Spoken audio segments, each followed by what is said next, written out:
नमस्कार, आप देख रहे हैं भारत रफ्तार न्यूज और मैं हूं आपके साथ शहरी।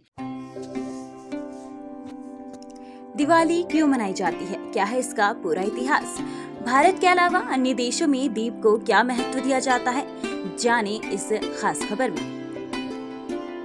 दिवाली के त्योहार को दीप पर्व अर्थात दीपों का त्योहार कहा जाता है। दिवाली के दीप जले तो समझो बच्चों के दिलों में फूल खिले, फुलझड़ियां छूटी और पटाखे उड़े।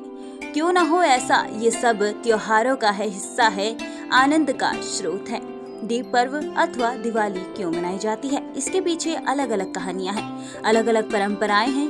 कहते हैं कि जब भगवान श्री राम 14 वर्ष के वनवास के पश्चात अयोध्या नगरी लौटे थे, तब उनकी प्रजा ने मकानों की सफाई की और दीप जलाकर उनका स्वागत किया। दूसरी कथा के अनुसार जब श्री कृष्ण ने राक्षस नरकासुर का वध करके प्रजा को उसके आतंक से मुक्ति दिलाई, तो द्वारका की प्रजा ने दीपक जलाकर उनका धन्यवाद दिया। एक और परंपरा के अनुसार सतयुग में जब समुद्र मंथन हुआ, तो धनवंतरी और देवी लक्ष्मी के प्रकट होने पर दीप जलाकर आनंद व्यक्त किया गया। कथा जो भी हो, लेकिन ये बात निश्चित है कि दीपक आनंद प्रकट करने के लिए जलाए जाते हैं, खुशियां बांटने का काम करते हैं। भारतीय संस्कृति में दीपक को सत्य और ज्ञान का द्योतक माना जाता है, क्योंकि वो स्वयं जलता है पर दूसरों को प्रकाश देता है। दीपक की इसी विशेषता के कारण धार्मिक पुस्तकों में उसे ब्रह्मा स्वरूप माना जाता है। ये भी कहा जाता है कि दीपदान से शारीरिक और आध्यात्मिक शक्ति प्रदान होती है।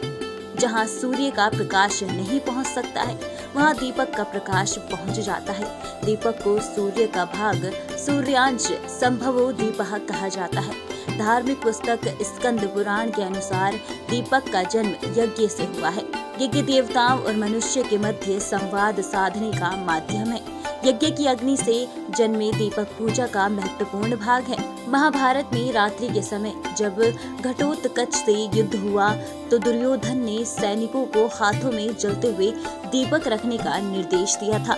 मथुरा, पाटिलापुत्र, पटना, टैक्सिला, तक्षशिला, पाकिस्तान में अवंतिका, उज्जैन आदि में खुदाई के दौरान मिट्टी के दीपक प्राप्त हुए थे।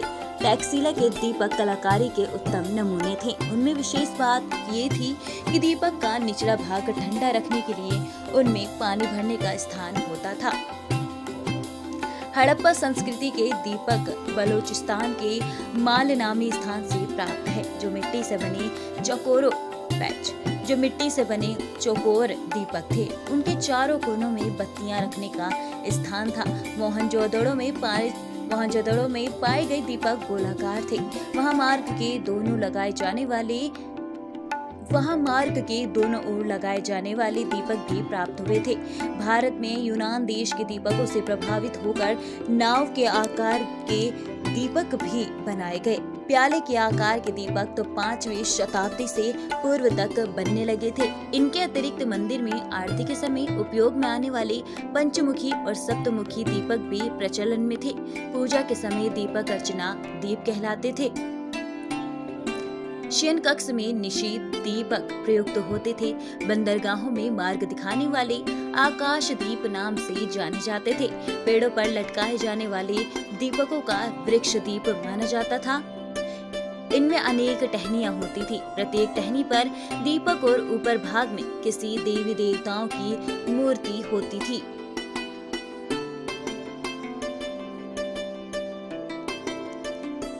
घर के त्योहारों में आटे के दीपक काम में लाए जाते हैं।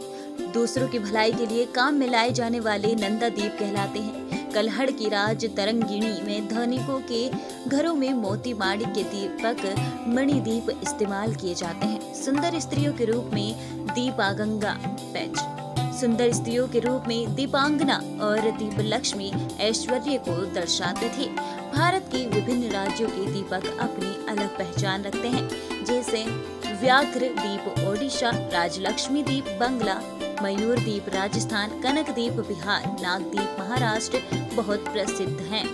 भारत में पुणे, जो कि महाराष्ट्र का केलकर संग्रहालय और ग्वालियर मध्य प्रदेश का प्रिंस ऑफ वेल्स म्यूजियम अपने दीपक संग्रह के लिए प्रसिद्ध है।